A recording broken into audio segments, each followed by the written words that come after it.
जय हिंद साथियों, आज मैं आपके साथ लाया हूं 5 ऐसे सीक्रेट एग्जाम हैक्स जिनकी मदद से आप अपनी प्रिपरेशन में बूस्ट ला सकते हैं, अपनी प्रोडक्टिविटी को एनहांस कर सकते हैं।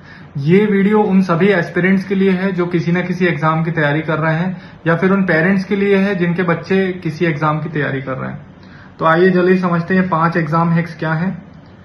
सबसे पहले हमारा 80/20 rule, then active recall, then micro consistency, then simulation and then revision first. अब एक एक करके हम इनको डिटेल में समझेंगे। एक चीज मैं और बताना चाहता हूं, जब तक आप एस्पिरेंट से स्ट्रेटेजिस्ट नहीं बनेंगे, आप एक एग्जाम की साइकिल में अटके रहेंगे। तो आपको एस्पिरेंट छोड़ के अपने आप को एक एज ए स्ट्रेटेजिस्ट बनाना है, और ये 5 स्टेप आपको मदद करेंगे स्ट्रेटेजिस्ट बनने में। सबसे पहले होता है हमारा 80/20 रूल, जिसको हम परेटो प्रिंसिपल भी बोलते हैं। तो बेसिकली ये कहता क्या है कि आप जो हाई इंपैक्ट टॉपिक्स हैं, जो हाई यील्डिंग टॉपिक्स हैं, उस पर आप अपना 20% एफर्ट भी डालेंगे तो आपको 80% रिजल्ट मिलेगा। अब दूसरी बात ये हो गई कि हमारे हाई इंपैक्ट टॉपिक्स हमें कहां से मिलेंगे। हाई इंपैक्ट टॉपिक्स या हाई यील्डिंग टॉपिक्स हमें मिलेंगे प्रीवियस ईयर क्वेश्चन से। आपको करना क्या है, आपको 20 से 30 साल के पेपर किसी भी एग्जाम के, जिस भी एग्जाम की आप तैयारी कर रहे हैं उसके उठाइए। आप उसमें एक पैटर्न आइडेंटिफाई करिए, कौन से क्वेश्चन है जो रिपीट हो रहे हैं, किस पैटर्न पे रिपीट हो रहे हैं और कितने साल के बाद रिपीट हो रहे हैं। आपको ऐसे बहुत सारे पैटर्न मिलेंगे, उन पैटर्न को नोट डाउन करिए और उन टॉपिक्स को आप पहले पढ़िए, टॉपिक वाइज आइडेंटिफाई करिए। जैसे फॉर एग्जांपल मैं बताता हूं कि IIT JEE में जब हम लोग पढ़ते थे तो उसकी तैयारी में काइनेमेटिक्स था फिजिक्स में, तो उसके जो न्यूटोनियन लॉज होते हैं उस पे कई सारे क्वेश्चन बनते हैं। मोमेंटम के क्वेश्चन बहुत सारे जो ऐसे हैं वो रिपीट होते हैं। और फिजिक्स का हो गया, केमिस्ट्री में हम देखेंगे तो बेंजीन के स्ट्रक्चर पे बहुत सारे क्वेश्चन रिपीट होते हैं।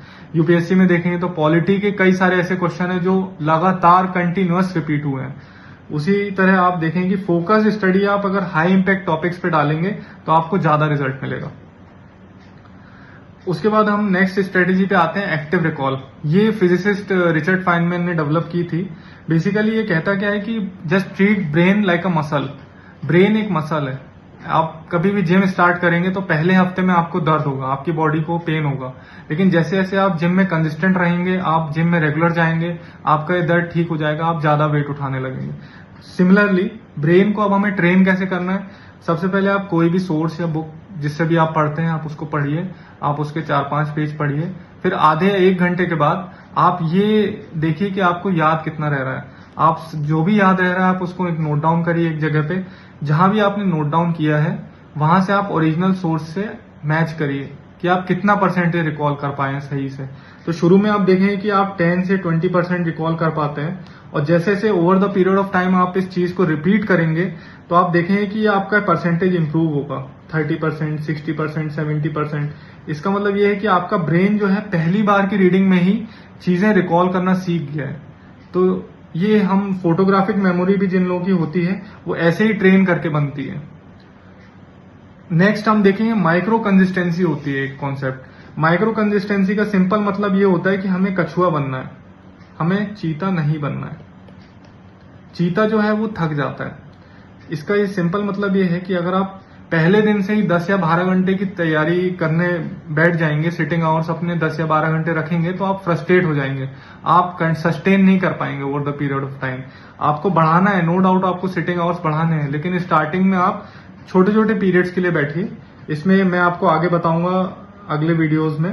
पोमोडोरो टेक्निक भी होती है, कई सारे जो शॉर्ट मोमेंट्स के लिए आप पढ़ते हैं, फिर थोड़ा सा ब्रेक लेते हैं, रिलैक्स करते हैं, फिर उठ जाते हैं। तो धीरे धीरे आप छोटे छोटे सेशंस रखिए पढ़ाई के, तो इससे कंसिस्टेंसी बनी रहेगी और सस्टेन भी करेंगे आप उसको। ये हम ऐसे भी समझ सकते हैं कि हमने आज बैंक में अगर 10,000 रुपए डाले तो मैं ये एक्सपेक्ट नहीं कर सकता कि 1 महीने बाद वो 1 करोड़ हो जाएंगे। हमें कंपाउंडिंग प्रोसेस पे बिलीव करना होगा।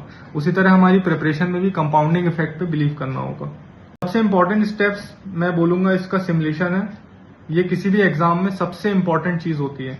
सिमुलेशन का मतलब ये होता है कि आप एग्जाम एनवायरमेंट को कितना सिमुलेट कर पा रहे हैं। कि सिमुलेशन जो है आप मॉक टेस्ट परफॉर्म करिए। मॉक टेस्ट आप एक टाइम बाउंड मैनर में परफॉर्म करिए। आप क्वेश्चन उठाइए, आप 10 या 20 के सेट में क्वेश्चन उठाइए, आप उनको सॉल्व करिए। जो भी आपके नेगेटिव मार्क्स है अपने आप को नेगेटिव मार्क्स भी दीजिए। फिर आप देखिए कितना आप टोटल अचीव कर पा रहे हैं। धीरे धीरे आप देखेंगे कि जैसे जैसे मॉक आप प्रैक्टिस करेंगे, आपका जो एग्जाम का डर है आपका एग्जाम का डर निकल जाएगा। मैं ये आपको सजेस्ट करूंगा, आप पहले दिन से ही क्वेश्चन सॉल्व करना चालू कर दीजिए। कोई भी एग्जाम है वो it is an art of solving the questions.